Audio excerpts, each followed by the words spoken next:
From Amateur Radio Newsline Report number 2040, these are the Ham Nation headlines for Wednesday, December 7th, 2016.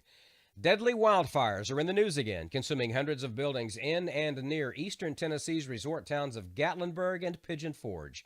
Jim Dameron, N8 TMW, picks up the story.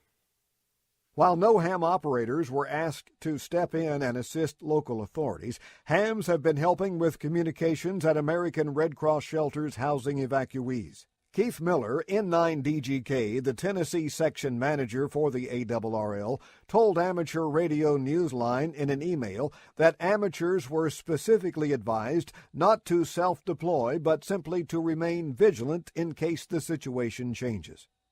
Amateur Radio Newsline will follow this story and post any updates on our Facebook page and in our Twitter feed. There's an essay contest geared to young hams.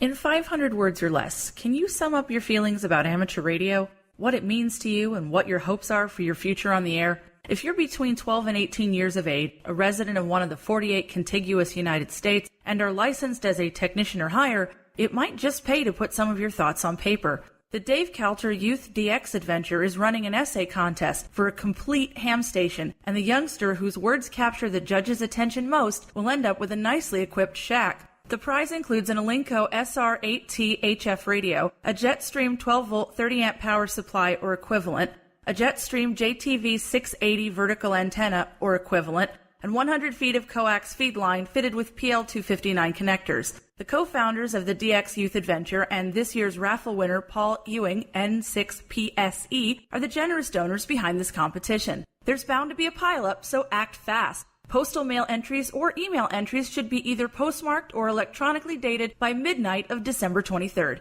For rules and an entry form, visit qsl.net/N6JRL. Winners will be announced by January 31st. For Amateur Radio Newsline, I'm Heather Emby, KB3TZD. December 7th, 1941, Pearl Harbor Day, and Amateur Radio is marking the day that, as President Franklin Delano Roosevelt stated, will live in infamy, with several special events. Here's but one.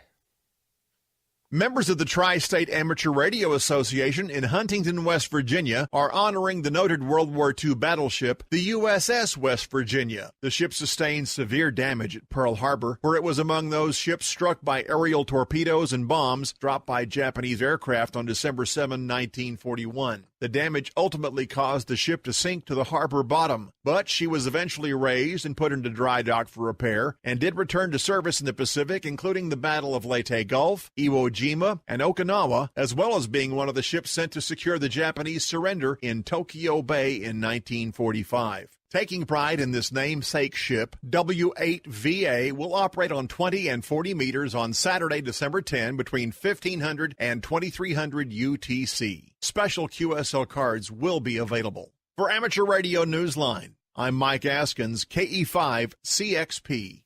As we remember the events of December 7th, 1941, Amateur Radio Newsline has a special extended report on three hams who have firsthand knowledge of that fateful day.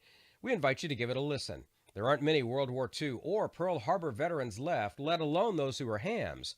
So this report is a special treasure. And for the rest of this week's Amateur Radio News, please listen to the full Amateur Radio Newsline report online on a repeater near you or on shortwave radio station WTWW at 9930 and 5085 kilohertz. And that's all from the Amateur Radio Newsline, your independent source for amateur radio news for 4 decades and counting at www.arnewsline.org. With Jim Dameron, N8 TMW, Heather Emby, KB3TZD, Mike Askins, KE5CXP, Karen Eve Murray, KD2GUT at the news desk in New York, and our news team across the globe. I'm Don Wilbanks, AE5DW, 7-3. We'll see you next time here on Ham Nation.